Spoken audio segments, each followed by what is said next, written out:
निमंत्रण दिया था कि आ जाना, सुमन की वर्षा की थी। अब भगवान को क्या चाहिए? मन ही तो चाहिए ना। मयि एव मन आधत्स्व मयि बुद्धिं निवेशय।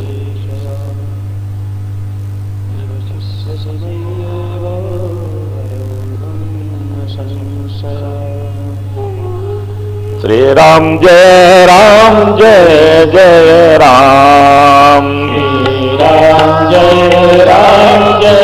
जय राम, श्री राम जय जय राम, श्री राम जय जय राम,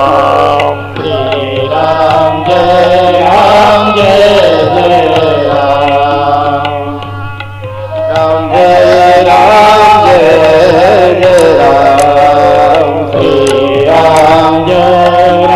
जय जय राम, श्री राम जय जय राम, श्री राम जय जय राम, श्री राम जय जय राम, श्री राम जय जय राम, श्री राम जय जय राम, श्री राम जय जय राम, श्री राम जय जय राम। बोले राजा रामचंद्र भगवान की बड़े ही आदरणीय श्रद्धेय पूज्य स्वामी दीनदयाल जी महाराज, आपने जगह जगह फ्लैक्स भी देखे हैं, समाचार पत्रों में पढ़ा है ना। 11 नवंबर से गीता धाम के ठीक सामने बहुत बड़ा जो पंडाल बन रहा है, श्रीमद् भागवत जी की कथा होनी है, यज्ञ होना है। आप सभी लोग परिचित हैं आपसे, इस नगर की विभूति है और संस्कार धानी की मिट्टी की सोनी सुगंध इसमें पूरे उत्तर भारत और विदेश में भी, भारत की सीमाओं के बाहर भी फैल रही है। भागवत भूषण स्वामी दीनदयाल जी महाराज हरिद्वार में बहुत बड़ा आश्रम, ललितांबा और श्री वृंदावन धाम में भी बहुत बड़े आश्रम हैं। आप कई सारे परतप जहां जो बन जाए, जितने कमरे आश्रम, नर्मदा तपस्थली है इनकी, बड़ी घाट ही शांति आश्रम में। और आज फिर राम का विवाह और उसके साथ में तुलसी शालिग्राम का विवाह होगा। समय जानि गुरु आयस पाई, लेन प्रसून चले दो भाई। भगवान राम लक्ष्मण पुष्प वाटिका गए। पुष्प वाटिका का वर्णन करते हैं गोस्वामी जी। यद्यपि वो महीना यही था जो भी चल रहा, कार्तिक का महीना, शरद ऋतु थी, लेकिन राम का स्वागत करने के लिए वहां बसंत ऋतु आ गई थी। जन बसंत ऋतु रही लुभाई, शरद और वसंत दोनों ऋतुओं ने मिल करके राम का स्वागत किया। इस शरद ऋतु समत्त योग है, समता वाली ऋतु है। पंक नरेणु सोह अस धरणी, नीत निपुण निपकय जसी करणी। और वसंत ऋतु तो ऋतुराज ही है। जिस पुष्प वाटिका को देखने के लिए, फूल लेने के लिए भगवान राम लक्ष्मण के साथ गए, वहां बसंत ऋतु आ गई है।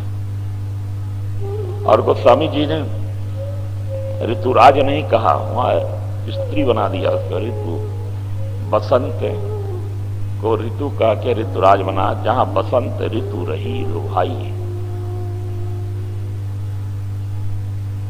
5 पक्षियों ने भगवान का स्वागत किया वहां। चातक थे वो। ये 5 प्रकार के भक्तों का प्रतीक है।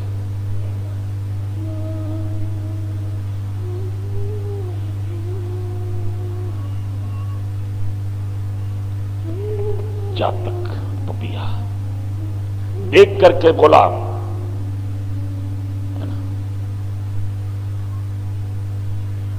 कौन? राम राम राम। तो कोयल कूकी, कौन कौन कौन? राम राम तो यहां 3 हुए, बहुत है राम। कौन?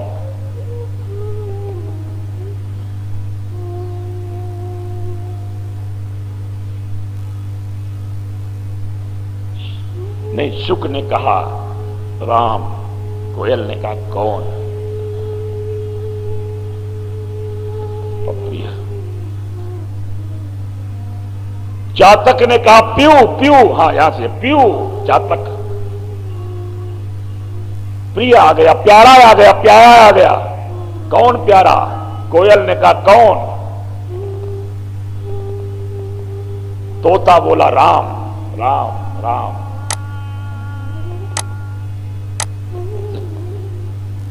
तो प्रश्न कौन राम?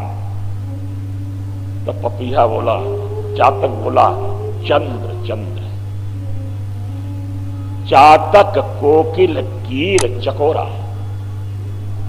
चातक ने कहा प्यू प्यू। कोयल ने कहा कौन प्यू? तोता ने कहा, कीर ने कहा राम। पपिया ने कहा, चकोर ने कहा चंद्र, रामचंद्र।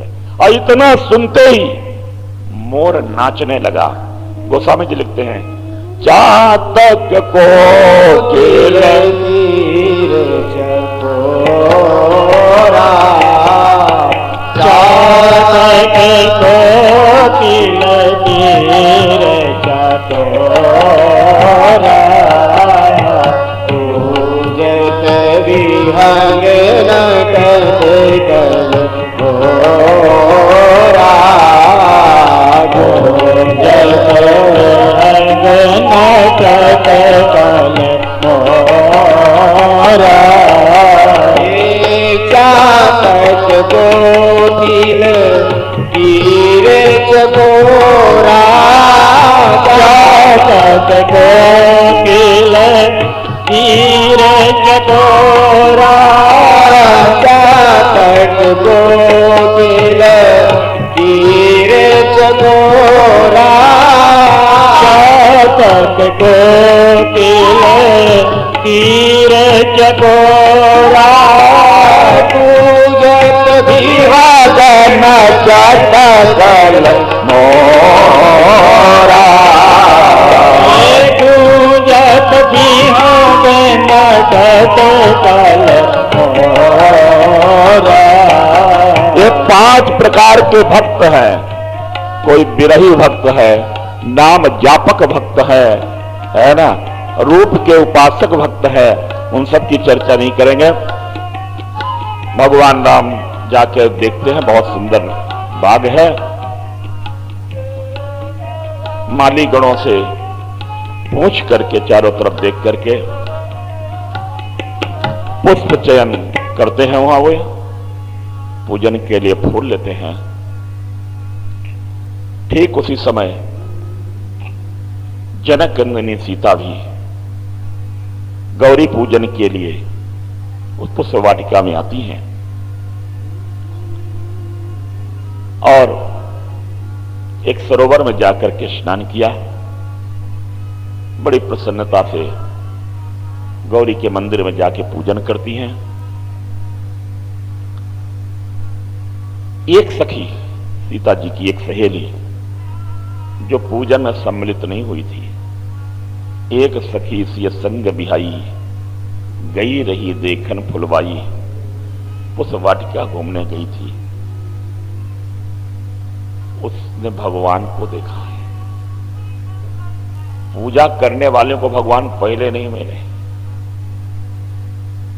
जो पूजा छोड़ के घूमने गई थी पुष्पवाटिका, उसे भगवान मिले। मतलब ये मत समझना कि जो पूजा पाठ करते हैं उन्हीं को भगवान मिलते हैं। अहंकार मत करना। न जाने कौन से गुण पर दया निधि रीझ जाते हैं। पूजा पाठ तो करना ही चाहिए, उनको भी भगवान मिलते हैं। पर लोगों को भ्रम न हो जाए कि परमात्मा का दर्शन साधना का फल है। नहीं, उसका मिलन, उसका दर्शन तो उसकी कृपा से होता है, और उसकी कृपा अहेतु की होती है। कब किस पर हो जाए न जाने कौन से गुण पर दया निधि रीझ जाती है। उस सखी को मिले, बड़ी गदगद हो गई। शूर्पणखा ने भी भगवान को देखा था। भगवान को देखकर उसके हृदय में वासना उमड़ी थी। जो भीतर होगा वही तो निकलेगा। इस सखी ने देखा, जनकपुर की विदेह नगर की सखी ने देखा। अकेले थी, वो भी चाहती तो जय बरमाला लेकर पहुंच जाती। या मुझे पसंद आ गए हो तो नहीं। उसने राम को देखा तो उसके हृदय में प्रेम प्रकट हुआ। उसके मन में यह जोग जान की यह बल आई, ये तो मेरी किशोरी जी के लायक है। बहुत सुंदर है, और जितने सुंदर ये हैं, मैं उतनी सुंदर नहीं हूं। मैं इनके लायक नहीं हूं, इनके लायक तो किशोरी है।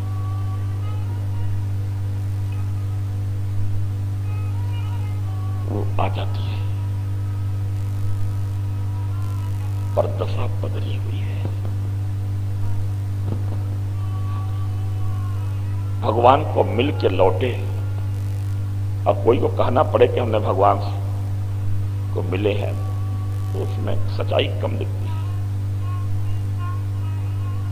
कोई व्यक्ति मैखाने से आ रहा हो पी करके, तो छिपाए भी कि हमने नहीं पिया है, तो सब जाहिर हो जाता है। उसके चलने के ढंग से, उसके बोलने के तरीके से, उसके देखने से पता लग जाता है कि ये व्यक्ति जब मैं खाने गया था तो ऐसा नहीं था, अब कुछ और हो गया है। जब वो सखी लौट के आई तो सखियों ने देखा कि मेरी सहेली पहले तो ऐसी नहीं थी। तासु दशा देखी सखी पुलक गा चलने, कहु कारण निज हरस कर, पूछहि सब मृदुए। उसकी दशा देख करके सखियों ने कहा, इसको हो क्या गया है? ध्यान रखना, जब परमात्मा से मिलन होता है तो फिर दशा बदल जाती है। जो उसकी दिशा में गया उसकी दशा बदल गई, रूपांतरित हो जाता है। उसके हर चेष्टाएं उस सत्य के मिलन की उद्घोषणाएं बन जाती है।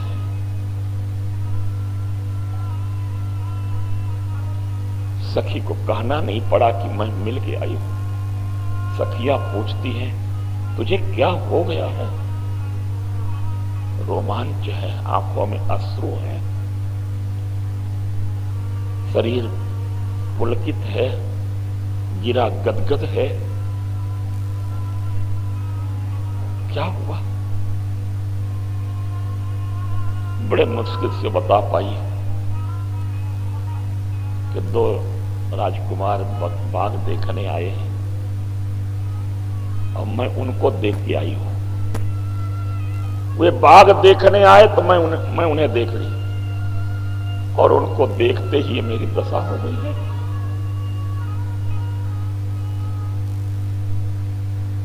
कैसे है? सखी ने कहा, गिरा अनयन नयन। ध्यान रखना, सत्य अनिर्वचनीय है कहा जाता है। व्यवहार में भी थोड़ी बहुत सच्चाई गहरी अनुभूतियां होती हैं, उनका भी निर्वचन नहीं होता है। वाणी से हम नहीं बता सकते हैं, जो अनुभव करते हैं। वाणी तो बहुत असमर्थ है। वाणी का दायरा, वाणी की सीमा तो बहुत छोटी है। अपने अनुभव की बहुत सी चीजें हम नहीं कह पाते हैं। स्वाद का वर्णन नहीं कर सकती वाणी। रसगुल्ला कैसा होता है? मीठा होता है। कैसा मीठा क्या है बताओ? जिसने मिठाई न जाने खाया हो कभी, वो बता सकता है मीठा क्या होता है। और मिठास में भी कितना अंतर है। जलेबी, बर्फी, पेड़ा, सबके मिठास अलग अलग। बताओ, जलेबी और पेड़ा के स्वाद में क्या अंतर है? हम जानते हैं पर उसे बता नहीं सकते। स्वाद का वर्णन नहीं हो सकता है। ये संसार के पदार्थों के स्वाद का वर्णन नहीं कर सकते। फिर परम स्वाद, परमात्मा तो परम स्वाद है जीवन का, उसका वर्णन कैसे करोगे? रंग का वर्णन कैसे करोगे? कोई अंधा व्यक्ति हो, बताओ कि लाल रंग क्या होता है, पीला क्या होता है, हरा क्या होता है? अरे हम ही को बताओ, जिसने ना देखा हो बताओ व्याख्या करके। रंग अभी अव्याख्येय है। स्वाद, रंग, बहुत सी ऐसी चीजें हैं जिसका अनुभव तो हम करते हैं पर वाणी के द्वारा वर्णन नहीं कर सकते।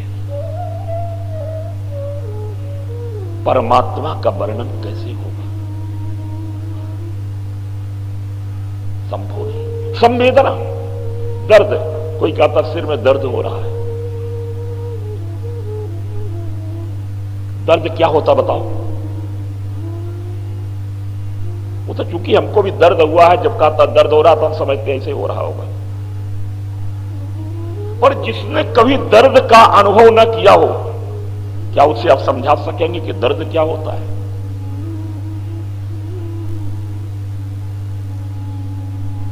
संवेदनाओं का भी वर्णन नहीं हो सकता है।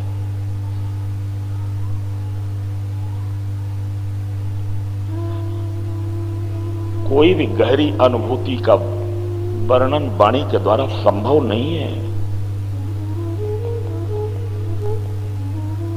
परमात्मा तो परम अनुभूति है।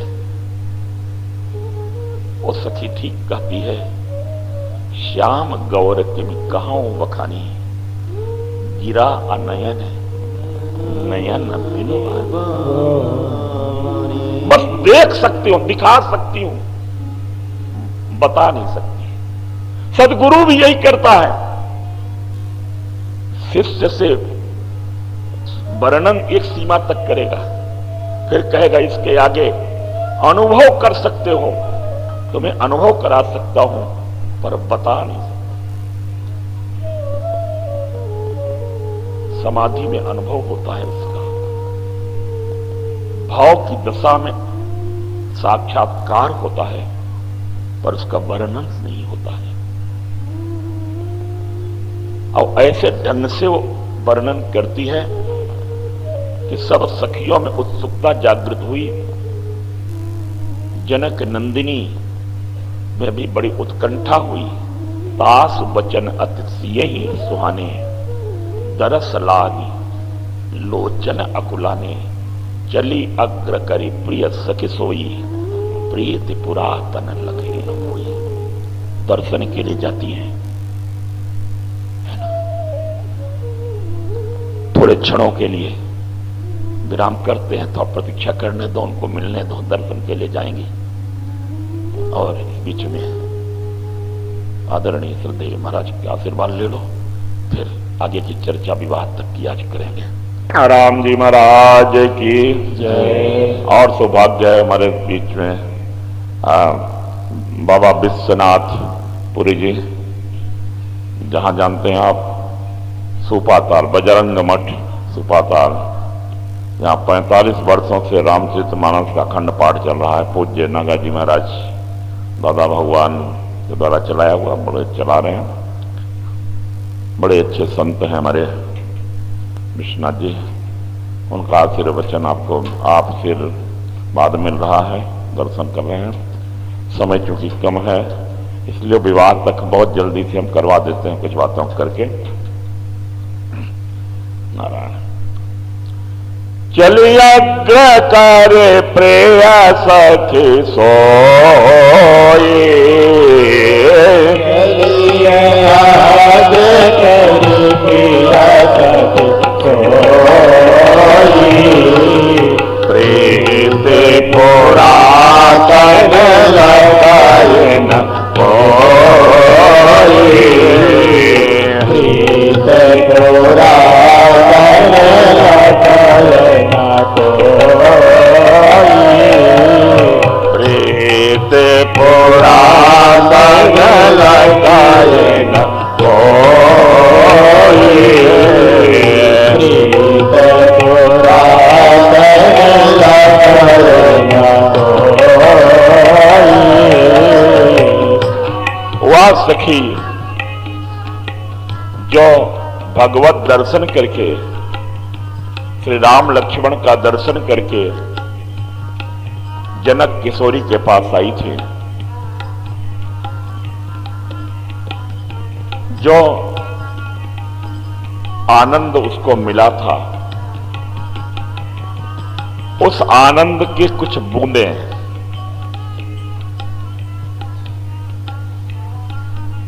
उसने अपनी सहेलियों पे छिड़का, जनक नंदिनी के सामने व्यक्त की अपनी अनुभूति, सब में उत्कंठा जगा दी। अब कथा सुनने का फल यही है कि जिसकी हम कथा सुने उससे मिलने की उत्कंठा पैदा हो जाए। उस सखी ने ऐसा वर्णन किया राम लक्ष्मण का कि तासु बचन सब सिय सुहाने, दरस लागे लोचन गुलाब। कथा सुनने वाले के हृदय में दर्शन की उत्कंठा जागृत हो जाए तो कथा श्रवण सफल हुआ, और वक्ता का वक्तृत्व सफल हुआ यदि श्रोताओं में उत्कंठा जगा सके।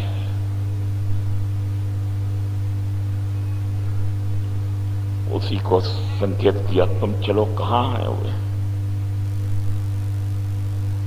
आगे आगे चली, पीछे पीछे सीता जी, सखी जी, सखियां सब।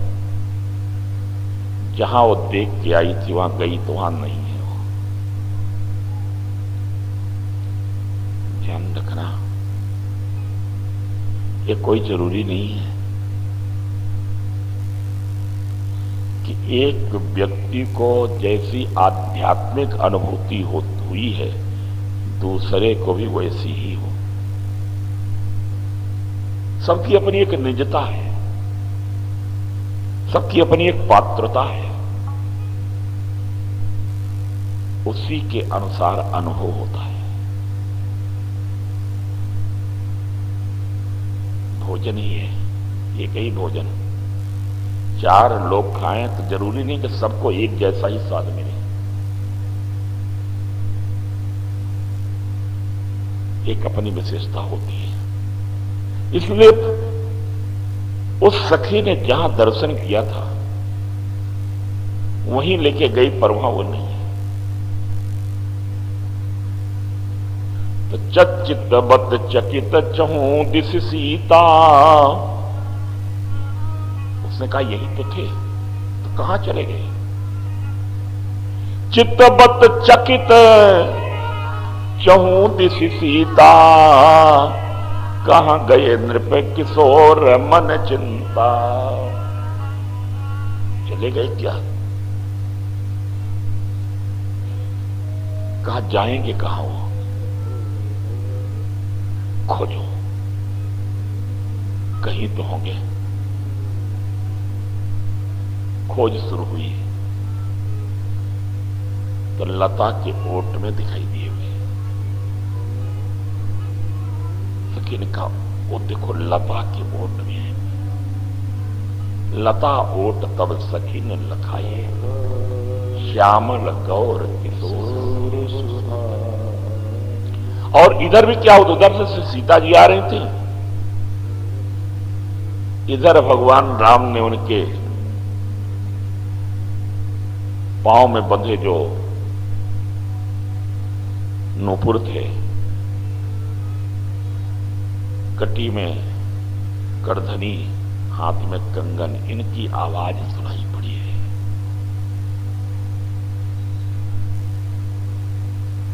कंकण किंकिन नूपुर धुनि सुनी, कहत लखन सन राम हृदय। भगवान को भी सुनाई पड़ा तीन चीजें। कंकण माने कर्म योग की आवाज, हाथ की आवाज।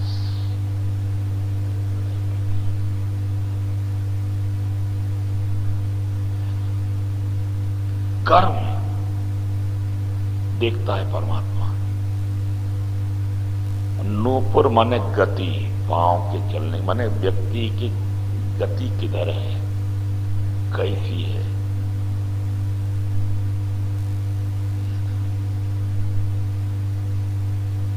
आचरण कैसा है। ये नूपुर की ध्वनि आचरण का आगाह है, आचरण है।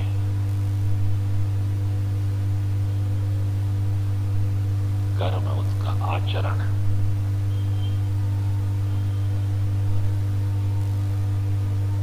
कमर,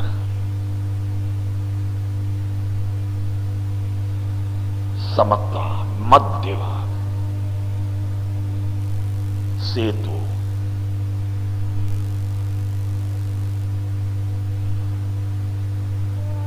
उसके करों में, उसके आचरण में, उसके वचन में सेतु है कि नहीं है। कर्मस्येकम वचस्येकम मनस्येकम महात्मनः। ये परमात्मा देखता है, व्याख्या नहीं कर पाएंगे, संकेत कर दिया हमने।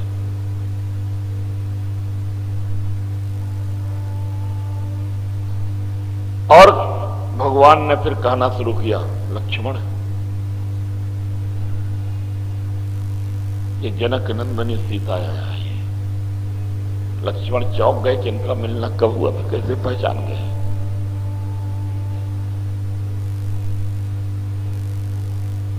और इस पूरे प्रसंग में लक्ष्मण मौन है। भगवान राम पूरा वर्णन करते हैं। कंकड़ किंकिण नूपुर धुन सुनि, कहत लखन सन राम हृदय गुण। मानव मदन दुमदुभी दीनी, मनसा विश्व विजय कर कीनी। अपने मन का क्षोभ भी वर्णन करते हैं। सीता जी के प्रति जो राग है वो छोटे भाई से कह देते हैं। ये मुश्किल है और बड़ा निश्चल। और लक्ष्मण की भी भूमिका है कि बिल्कुल मौन है इस पूरे प्रसंग में।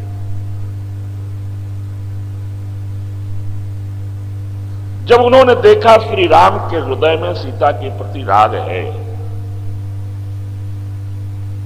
सीता जी पूजन करने आ रही, देखने आ रही हैं।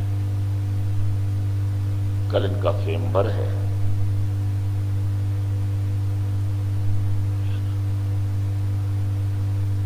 भगवान ने यह भी व्यक्त कर दिया कि मेरे हृदय में क्षोभ हुआ, लेकिन ऐसा मुझे विश्वास है कि मेरे मन में ऐसी बातें आती नहीं है, परती हैं सब नहीं, सपने हो नीठी मोहि अतिशय प्रतीत मन केरी, जही सपनों पर नार नहेरी, लेकिन सो सब कारण जान विधाता, फर्क कहीं सुवग अंग सुनुरता।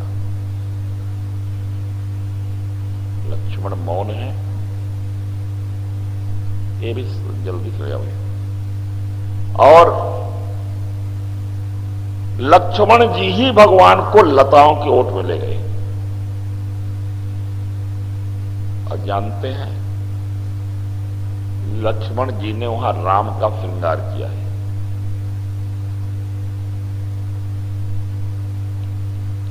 कुसुम शोभा शिव सुभग दो वीरा, वो जो कुसुम कली का श्रृंगार किया है, बनाया है, दुल्हा जैसा सजाया है लक्ष्मण जी ने। इसे संकेत पर कर रहा हूं, चुपचाप मौन है।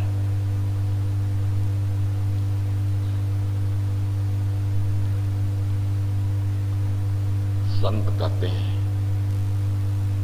कि जब प्रिया प्रीतम का मिलन होता है, जब पति पत्नी मिलते हैं तो एकांत में ही तो मिलते हैं,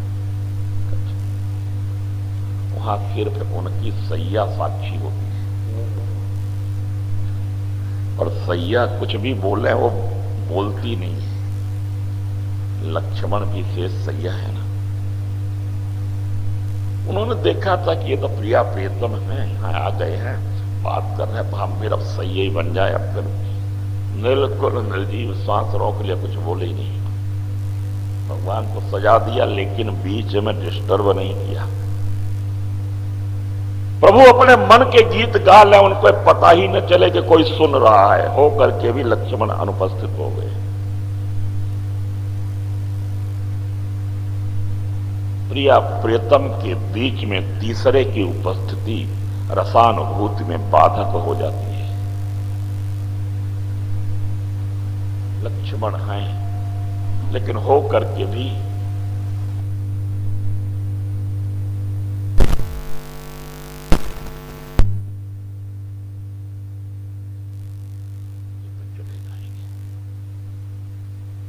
ब्रज की गोपियां कहती थी सखीरी मन के श्याम भले।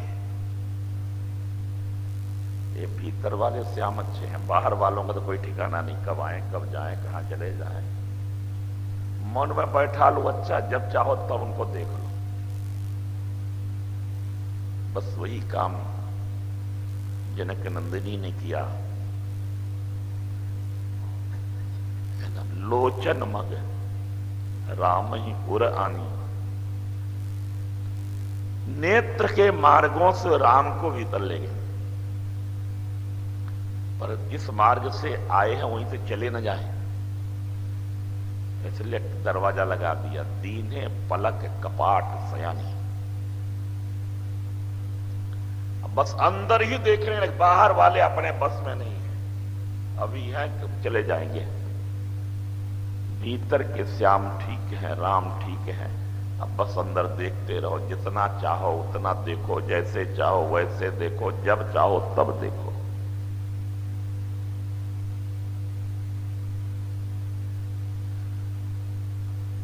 आंख बंद कर ली।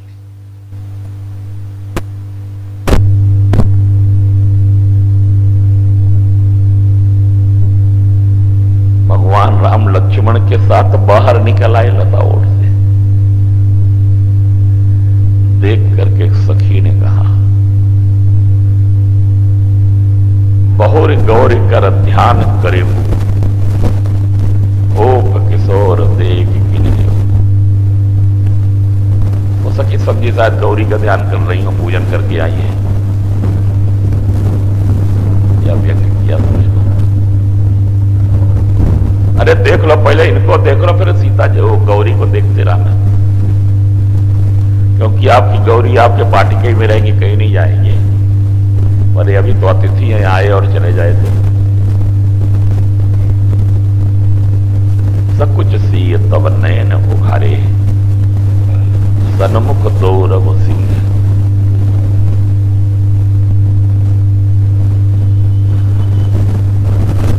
बड़ी सुंदर छवि का वर्णन है।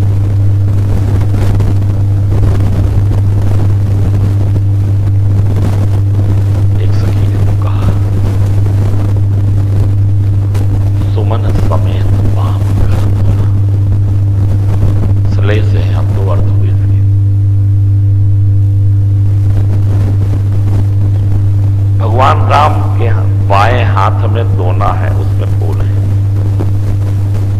सुमन समेत वाम कर, मोटा अर्थ तो ये हुआ, पर एक सांकेतिक अर्थ ये है। सखी ने कहा कि अब देरी क्या है,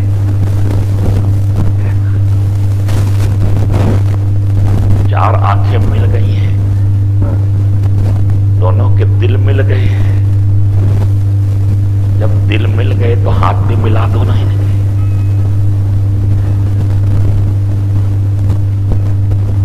सखी सुंदर मन से सुमन समेत अच्छे मन से अपनी जनक नंदिनी को इनके बाएं कर दो ना। सुमन समेत वाम कर दो ना, सुमन समेत वाम कर दो ना, सुमन समेत वाम कर, सुमन समेत वाम कर दो ना। इनके पांव कर दो, माने इनकी अर्धांगिनी बना दो, इनके पाए ले जाके खड़ा कर दो।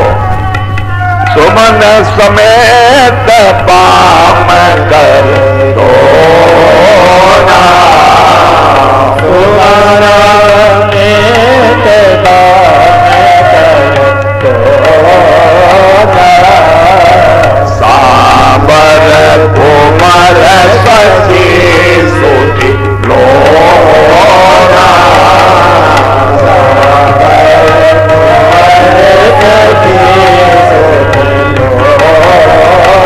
अरे सखी ये सांबर कुंवर कितना सुंदर है। सांबर कुमार सखी सुठी लोना,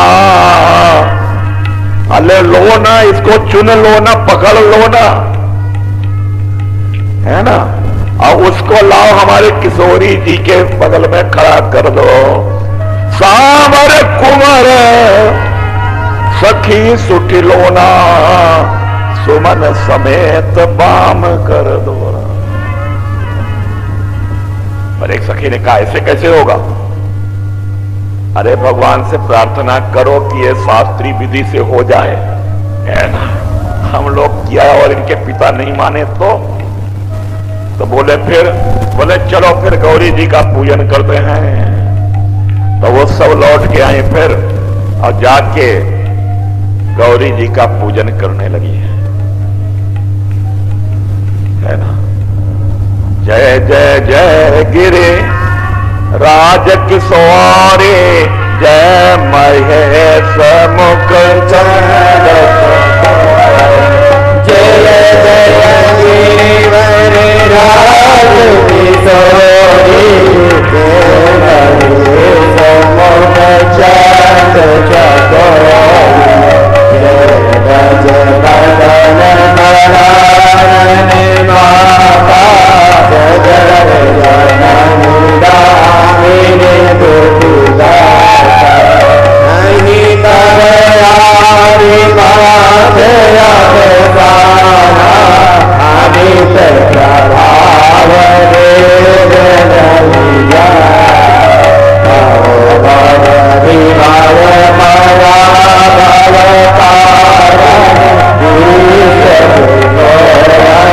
सबस बिहारी, पति देवता सुखिय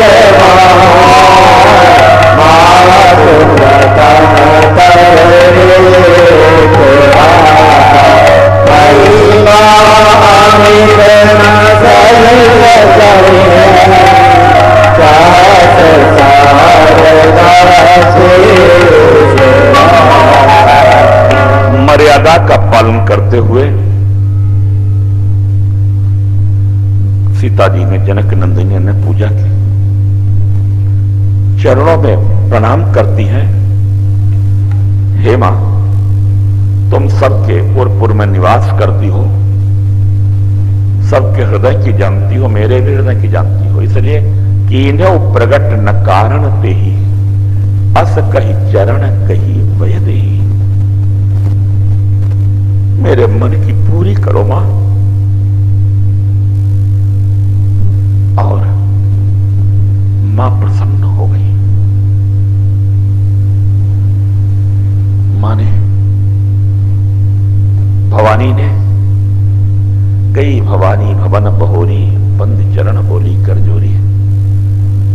भवानी प्रसन्न हुई।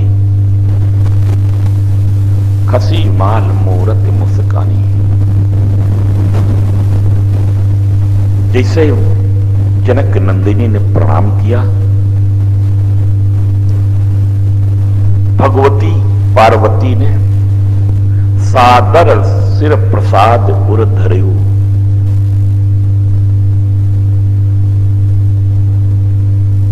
माला देने लगी उनके सिर में। सीता को माला पहनाने लगी, लेकिन फिर सीता के गले में नहीं डाली, वही माला छोड़ दी। गले में क्यों नहीं डाली? माला जब गिरी तो मूरत मुस्कानी।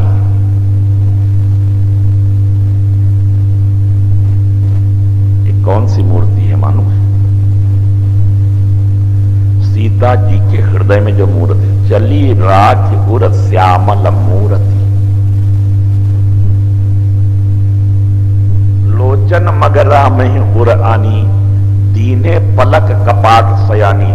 और उसी मूर्ति को अपने हृदय में रखी हुई सीता जी गौरी के मंदिर में आई थी। महात्मा कहते हैं कि पार्वती आशीर्वाद के रूप में माला देने लगी, पर माला फिर पहनाई नहीं। डर लगा कि इनको माला पहनाऊं तो कहीं ऐसा न हो, दोष न लग जाए कि परपति को, राम जी को मैं माला पहना दी इनके हृदय में। तो वो राम जी हंस पड़े। पार्वती को लगा पहले भूल हो गई थी, सीता का भेष बनाया तो शिव ने त्याग दिया था, अब कहीं राम के गले में माला डाल दूं तो शिव जी नाराज न हो जाए।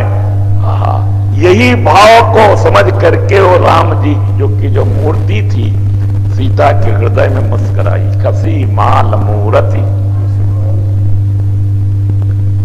और आशीर्वाद दिया, सुनो सिया सत्य आशीष हमारी, पूजहि मन कामना तुम्हारी। क्या कामना? और स्पष्ट करती हैं भवानी, मन जाहि राज्यो मिलहि सोबर। तुम्हारा मन जिस वर में लग गया है, जिसको तुमने मन से वर्ण कर लिया, वो तुमको प्राप्त हो। और वो है कैसा? सहज सुंदर। राम जी क्या है? उनका सौंदर्य ब्यूटी पार्लर का सौंदर्य नहीं है, श्रृंगार किया हुआ सौंदर्य नहीं है कि कोई मेकअप करके आए हैं तो सुंदर। और यही होता है ना, बड़ी मुश्किल होती है। कोई लड़की देखने जाए या लड़का देखने, वो मेकअप करके आ जाए, लड़की जैसी ना हो उतनी सुंदर बन के आ जाए, अब उसको लड़का पसंद कर ले। जब घर जाए तो पता लगे कि जिसको हमने देखा तो वो ही नहीं थी, वो तो ब्यूटी पार्लर में थी, घर में थोड़ी। तो फिर वो कैसे मन पसंद करेगा? पसंद उसने इसको नहीं किया था। इसलिए बनावटी सौंदर्य के प्रति जो आकर्षण होगा, उस आकर्षण के समाप्त होने का खतरा सदा बना रहेगा। सहज सुंदर होना चाहिए। लड़की हो या लड़के, सहज रूप में जब पसंद आते हैं तो फिर वो सौंदर्य सदा बना रहता है। अरे फिर नफरत होने लगती है, क्योंकि अब जितने सुंदर देख करके पसंद किया गया था उतने सुंदर है नहीं। सहज सुंदर। पार्वती ने कहा राम सहज सुंदर है।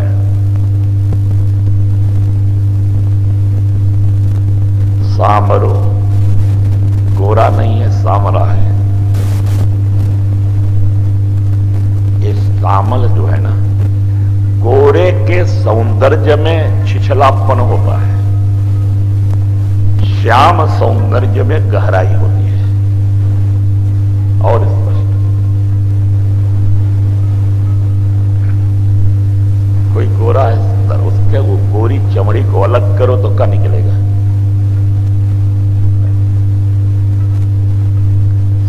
निकलेगी?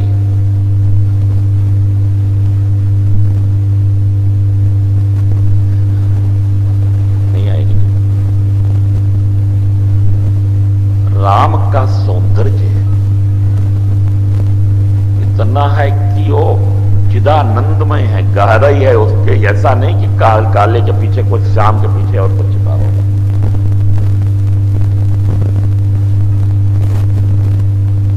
कई बार व्याख्या की गई है, सुना होगा पुराने श्रोताओं ने हमारे।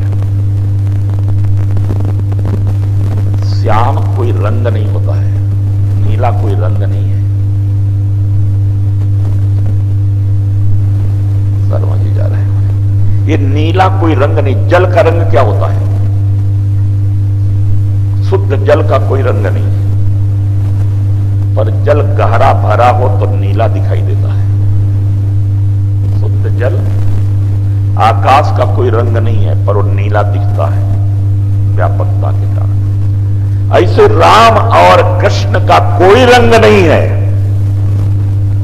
वो जल की तरह गहरे हैं, आकाश की तरह व्यापक हैं, इसलिए श्याम दिखाई देते, नील दिखाई देते हैं। श्याम सौंदर्य में अपार गहराई है। सहज सुंदर सांबरो करुणा निधान सुजानशील स्नेह जान। तुम्हारे हृदय की भी वो जानते हैं, तुम्हारा प्रेम पहचानते हैं, क्योंकि उनको राम ही केवल। अब ये कहो कि तुम्हें पसंद करेंगे कि नहीं, बोले नहीं, तुम्हारे वो प्रेम पसंद है उनको, और तुम्हारे हृदय का प्रेम वे जानते हैं। स्नेह जानत रावण, और राम ही केवल।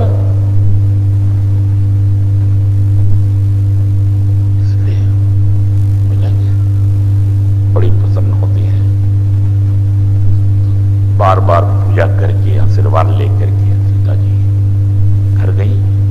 इधर भगवान राम भी सीता का चित्र अपने हृदय में बनाया। परम प्रेम में मृदुमत कीनी, चारु चित्त भीति लिख दीनी। सीता को हृदय में धारण किए हुए यहां आए, गुरुदेव को पुष्प अर्पण किया। और विलंब क्यों हुआ, कैसे हुआ, ये भी बता दिया। सरल स्वभाव छुआ छल नहीं, राम कहा सब कौशिक पाई। फूल पाक करके गुरुदेव बड़े प्रसन्न हुए। किसी ने पूछा कि गुरुदेव को ला के फूल तो दिया, फल नहीं दिया।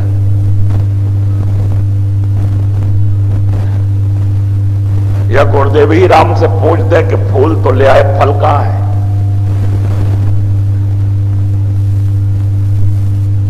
तो यही उत्तर दिया जाएगा। राम कहेंगे गुरुदेव फूल तो हमने दिया, फल तो आपके हाथ में है, फल तो आप देंगे ना। और गुरुदेव ने फल दिया। भगवान राम ने, लक्ष्मण ने, दोनों ने फूल अर्पण किया गुरु को, तो गुरु ने दोनों को फल दे दिया। क्या दिया? सुफल मनो, सुफल दिया, कड़वा फल नहीं दिया। सुफल मनोरथ हो तुम्हारे, राम लखन सुनी भय सुधारे। कर्म आप करो, कर्म के फूल अर्पण करो, फल तो परमात्मा देगा या सदगुरु फल देता है। सुफल मनोरथ ही तुम्हारे,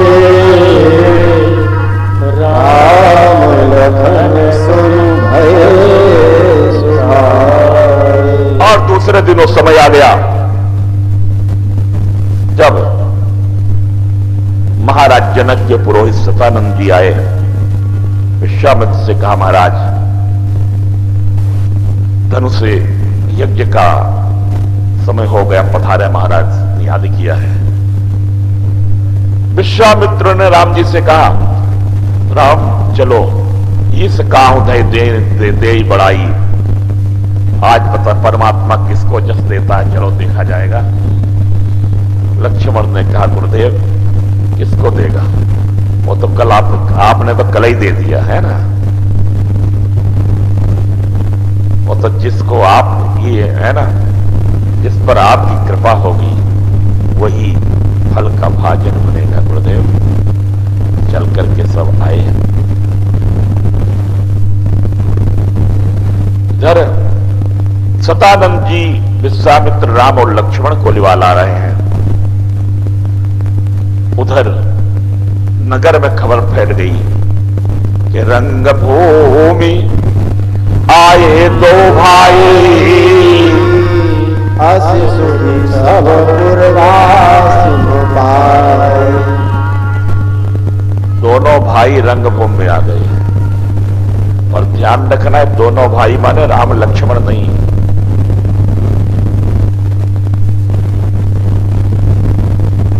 राम लक्ष्मण जिसके बाद आए, उसके बाद वर्णन आता है कि राजकुमार ही अवसर आए, मनो मनोहर तापन छाए। तो ये राजकुमार तो राम लक्ष्मण बाद में आए थे, दो भाई कहां से आ गए? रंगभूमि आए दो भाई, अस सुधि सब पुरवासिन पाए। अरे बहुत जब हम इसलिए कहा तो संकेत कर देते हैं कि इतनी गहराई है मानस में, इतने एक एक चीजों में विचार करना बहुत समय लग जाएगा।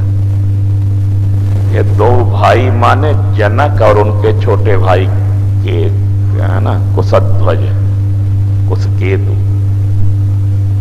जनक का नाम सीरध्वज है, उनका नाम कुशध्वज है। ये दोनों भाई आ गए, तब लोगों ने कहा चलो चलो महाराजा पहुंच गए हैं, चलो चलो चलो। रंगभूमि आए दो भाई, असुधि सब पुरवासिन भाई। कहा महाराज पहुंच गए हैं, महाराज पहुंच गए, चलो चलो। अब संगत शुरू हो जाएगा।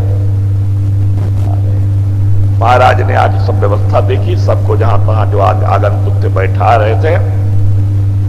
और उसी बीच में तेही अवसर आ राजकुमार दो आए। राजकुमार तेही अवसर आए, विश्वामित्र के साथ आ जाते हैं। सब मंचन से मंच एक सुंदर विशद विशाल, उस पर विश्वामित्र के साथ राम लक्ष्मण को बैठाया गया।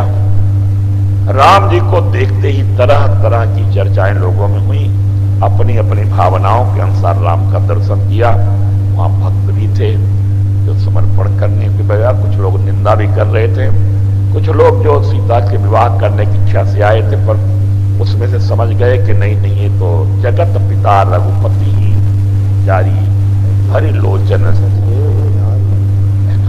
नहीं नहीं, सीता हमारी मां है। ऐसे भाव से कहा कि हम दर्शन करेंगे। तरह तरह की चर्चाएं हैं। उसी समय सीता जी आ जाती है। रंगभूमि जब सिय पगुधारी, देख रूप मोहे नर नारी। बड़ा सुंदर वर्णन है। सीता जी को देख करके सब मोहित हुए हैं।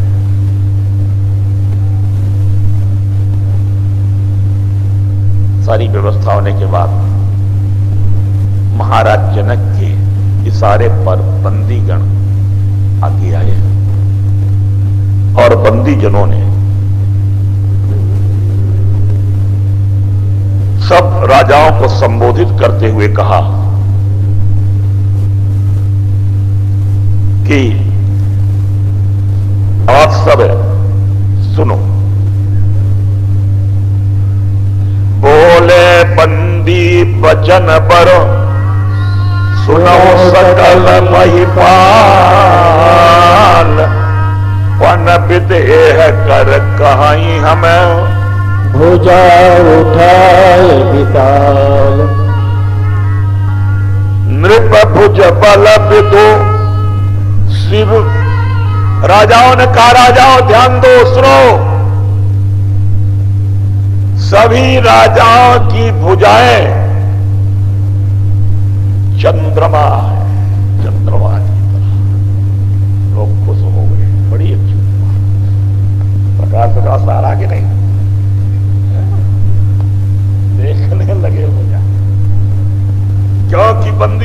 का निप भुज बल विधु, विधु माने चंद्रमा।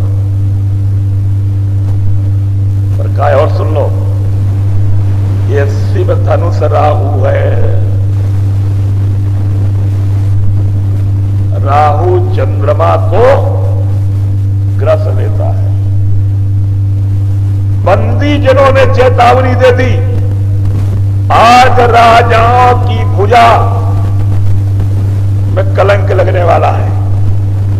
शिव धनुष रूप राहु आज सबको ग्रसेगा और सब राजाओं की भुजाओं में कलंक लगेगा, बोले नहीं। ग्रहण सबकी भुजाओं में नहीं लगेगा।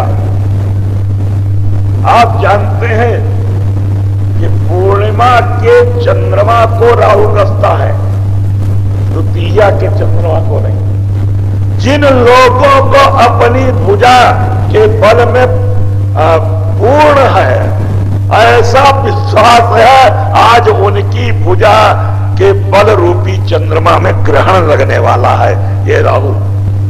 और जो अभी द्वितीय का चांद मानते हैं, जिन्हें अपनी भुजाओं के बल का अभिमान नहीं है, वक्र चंद्रमा ही ग्रसई ना। ध्यान रखना, कितनी बढ़िया बात, एक शब्द में कितनी बड़ी बात कर दी। निप भुज बल विधु शिव धनु राहु करो कठोर विदित सबका हो। रावण बाणासुर भी इसे नहीं उठा सके हैं, छुआ नहीं। सोई पुरारी को दंड कठोरा राज समाज आज जय तोरा। त्रिभुवन जय समेत भय देई बिनहि विचार बरई हट तेरी। आज इस शिव धनुष को जो उठा लेगा वो त्रिभुवन विजयी का पुरस्कार प्राप्त करेगा, साथ में सीता जी मिल जाएंगे।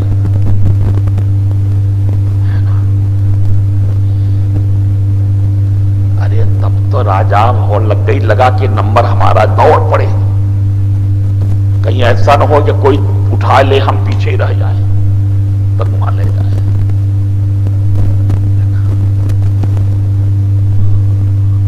परिकर बांध उठे अकुलाई। और यहां ध्यान रखना, जो मैं बात कहने जा रहा हूं, व्याकुलता में सफलता नहीं मिलती है। कोई काम करना है तो स्थिर चित्त से करो, शांत चित्त से करो। आकुल व्याकुल होके करोगे तो क्या मिलेगा। अच्छा, परिकर बांध उठे अकुलाई, अकुला गए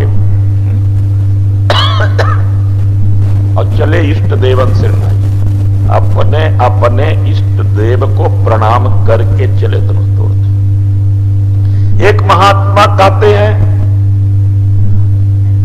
कि जब वो राजा धनुष तोड़ने चला उठाने, तो उसके जो देवता थे इष्ट देव, उसका सिर झुक गया।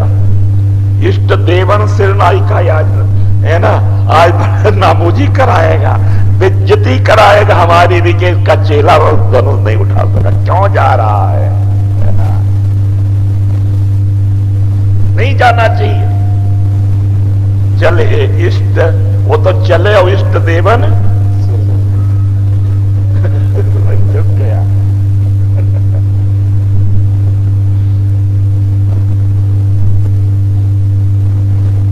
एक ने उठाया धनुष, नहीं उठा, बात को दिया।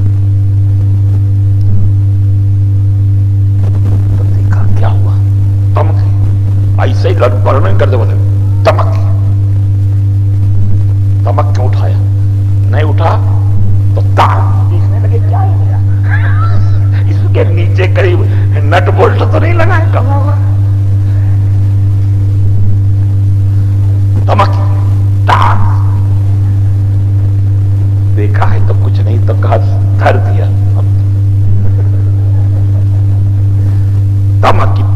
फांसी पे धनु धरही उठई न कोटि हाथ बल करही।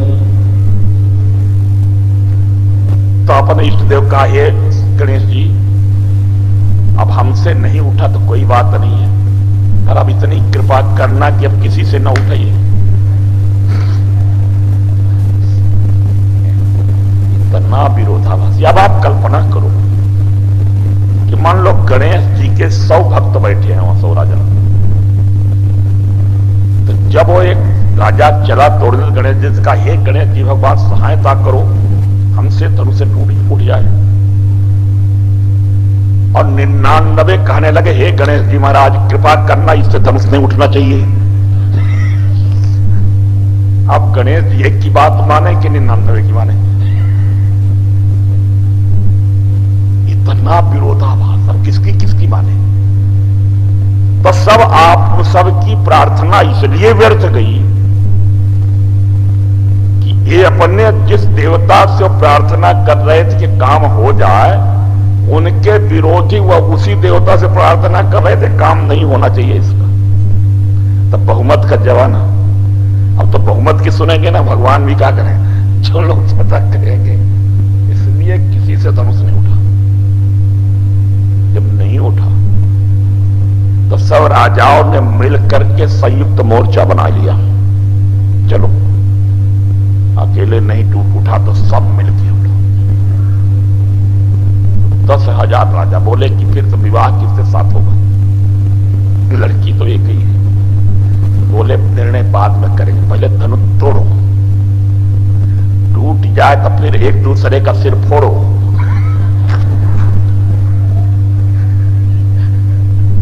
है ना, जो जीवित बच जाएगा विवाह कर लेगा।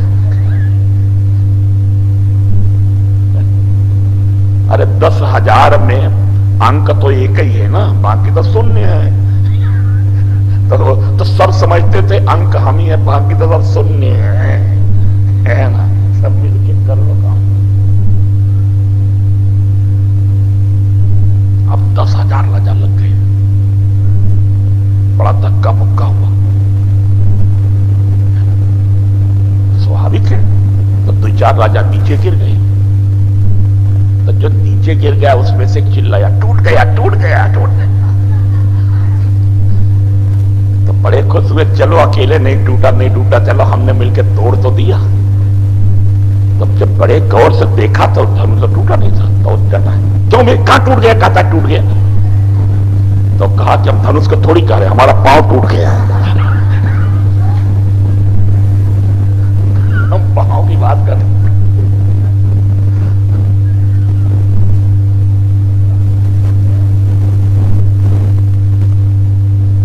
धूप सहस 10 एक ही बारा लगे